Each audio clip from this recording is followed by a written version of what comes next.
What is going on, everyone? This is Ninja Geek here. We got some Black Ops 1 gameplay on the Xbox One for you to enjoy. So we're not really going to be talking about that, but Black Ops 1 did recently come to backwards compatibility on Xbox One, so hope you all enjoyed the gameplay while we discuss a topic that is very, very different. Usually, we'd like to talk about things going on in the future, like what's happening with Infinite Warfare and all that. However, I'm going to take it a step back and ask everyone, and ask myself even, what could have happened if Vince Zampella and the other half of the Infinity Ward team never left Infinity Ward back in Modern Warfare 2 during 2009 and 2010? Call of Duty would just be very different than it is now. That's all I'll say.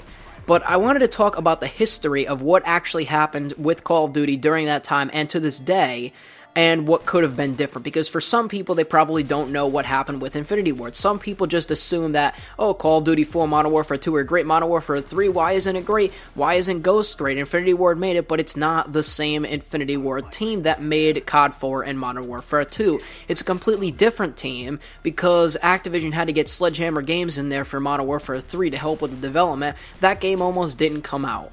And that's just the reality of it. So I wanted to talk about the history of what actually happened, starting with COD 4. Obviously, COD 4 was a huge success. When they asked Activision if they could do this project, they wanted to work on a modern game and get out of the World War era games.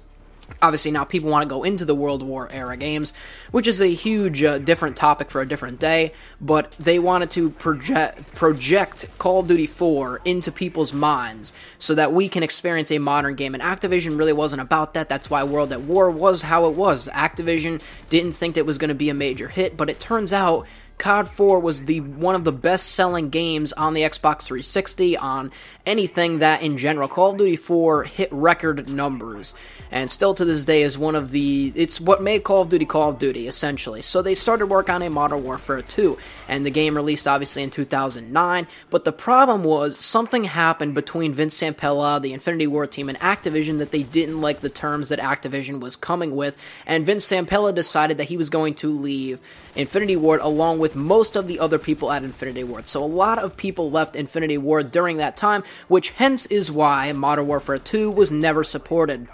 The One-Man Army noob tubes still there to this day. Danger Close still there. Commando, all of the problems that Modern Warfare 2 had could have been fixed, but they did not. There was nobody there. There was no development studio. They already had all the DLC in place, so that wasn't a problem releasing DLC, but actually fixing the game, they couldn't do it because the Infinity Ward team just wasn't there. There was no support. There was a huge finagling between the two, and eventually Vince Zampella and a lot of other Infinity Ward team members quit and joined Respawn Entertainment, which now makes Titanfall, and coming soon with Titanfall 2, which we don't know much about that yet, but that's getting on in the future. Anyways, so after Modern Warfare 2, obviously Black Ops came out from Treyarch. That is my favorite Call of Duty, successful.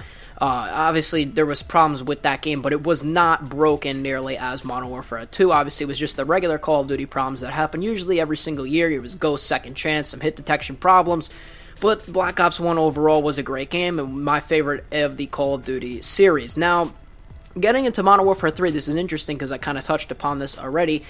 Infinity Ward didn't really have a team, so Activision had to quickly put together a team for Infinity Ward, and they were really scared, to be honest, because Infinity Ward wasn't going to make Modern Warfare 3 come out at the desired Activision launch date, and Activision was getting really worried, so instead they got Sledgehammer Games to help, along with the new Infinity Ward team members that they put on the Infinity Ward team.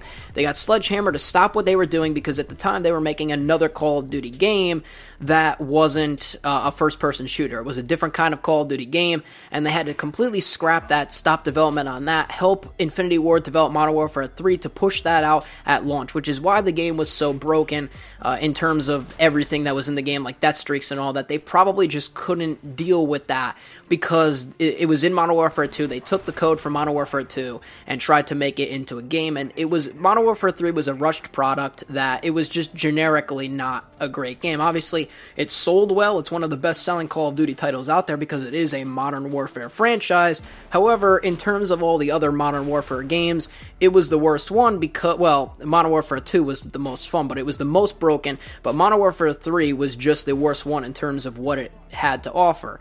So during that time after that, obviously we have Treyarch releasing Black Ops 2, and were working on Black Ops 2 since then, so Treyarch really hasn't been in the mix a whole lot, except for recently, because after that, Activision granted Sledgehammer a 3-year development cycle, and that's when we started getting into the 3-year. We heard during Call of Duty Ghosts it was going to be a 3-year cycle. Sledgehammer Games was going to be developing what we now know as Advanced Warfare, so this would start the 3-year development cycle for Call of Duty. And from that point, it was then going to be Call of Duty Ghosts, Call of Duty Advanced Warfare, Black Ops 3. We have all these new titles coming out. Now, if that did not happen, if they never gave Sledgehammer the right to begin a 3-year development cycle, it would have just been Call of Duty Ghosts and then Treyarch's game and then another Infinity Ward game. And this year, I think we would actually be getting another Treyarch game if it was a 2-year development cycle, so we would have been way far off from where we are now. But a 3-year development cycle is generically better for each of the game studios because it gives more time for them to develop a well-rounded game. But now, having said what actually did happen, let's speculate what could have been different if Vince Zampella and the Infinity Ward team, the original Infinity Ward team, never left. So back during Modern Warfare 2, if Activision and Infinity Ward came to perfect agreement terms, nobody left Infinity Ward. They supported Modern Warfare 2 because that was the game that they loved. Modern Warfare 2, number 1, would have been fixed. There would have been no one-man army danger close Nutus, or at least they would have been nerfed to shit. The game would have been more balanced. It would have just been an overall great experience for Call of Duty. Obviously, we know that didn't happen, but that's what would have happened. So at that point, the Infinity Ward team would still be together, and they would be starting development on Modern Warfare 3. As soon as Modern Warfare 2 either launched, they would start working on that. But that didn't obviously happen. But if it did, Modern Warfare 3 would have been a well-rounded game. It could have been outstanding compared to Modern Warfare 2 in terms of what it offered. There probably wouldn't be death streaks if they were still there. There would be a lot of things changed in Modern Warfare 3, but most importantly, Sledgehammer wouldn't have had to help them. Now, could they have? Yes, they could have helped them in the end, but the only reason why Activision gave them to Infinity Ward to help them was because they desperately needed it. If Vince Zampella was there, they wouldn't have needed Sledgehammer Games, and in turn, they could have continued to work on the Call of Duty game, whatever the Sledgehammer team was working on over there. They could have continued to work on that, and that game probably could have seen a release. We probably would still see the 3-year development cycle, but that's getting later on into it. So Modern Warfare 3 would have been a well-rounded game. Then we would have had, of course, Black Ops 2, and at that point, obviously, we didn't know Call of Duty Ghosts was coming out during Black Ops 2's life cycle, but would Call of Duty Ghosts 2 actually have seen the light of day? Would it have came out the way that it did? We don't know, because Ghost was a new IP, because I think Infinity Ward wanted to scrap whatever they were working on. Modern Warfare 4, they didn't want anything to do with that. They were the new Infinity Ward team trying to work on Call of Duty Ghosts. And obviously, even no matter if you liked Call of Duty Ghosts or not, Call of Duty Ghosts is generically considered to be not the best Call of Duty game. One of the worst, indeed, right next to Advanced Warfare in terms of the multiplayer, and single player for that matter. But the way that they went about it in Call of Duty Ghosts probably would not have happened, even if they did release a new IP for the game, if it wasn't Modern Warfare 4. Call of Duty Ghosts, let's just say Vince Zampella released Call of Duty Ghosts. That was their game, the Infinity Ward team's game. The old Infinity Ward team's game was Call of Duty Ghosts. Call of Duty Ghosts would not have been the way that it is. It would have been a much better game, because there wouldn't be, and there's a whole other topic of how Call of Duty Ghosts came to be, because they had to develop the game for next-gen consoles and last-gen at the same time as PC, Wii U. They had so much to do with Call of Duty Ghosts that ultimately the new Infinity Ward team played it safe. But Call of Duty Ghosts definitely would have been a different game than it is now, and in turn, we would have enjoyed Infinity Ward games more. And obviously, Sledgehammer might not have been working on a 3-year development cycle. They might have, so there's different scenarios with that. But we would have all enjoyed Call of Duty Ghosts for whatever that happened to be. And for Infinite Warfare, I feel a lot of fans would look up to it. But now, it's just too far gone. The new Infinity Ward team screwed up on Call of Duty Ghosts.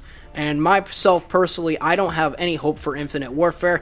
I obviously bought the game because of Modern Warfare Remastered, and I'm going to be happy to try that out and try out Infinite Warfare, but I'm not sitting here so excited about Infinite Warfare, and that's just how it happens to be. But let me know your thoughts down below. Anything that I could have missed, because there is a lot of stuff, probably even doing with Treyarch in that whole mix, because how Treyarch got in was because Activision needed somebody else to develop other Call of Duty games, and it's just a huge cycle of Call of Duty this, Call of Duty that. If Vince Zampella actually stayed, definitely the things that would happen, Modern Warfare 2 would have been fixed to be a better game, Modern Warfare 3 would have been well-rounded, and Call of Duty Ghosts would probably be a better game than it already is. Well, not that it already is, because it's not, but than it has when it came out, and still to this day. So, that's it for this video. I'm Ninja Geek. I'll see you on the next one. I'm out. And peace.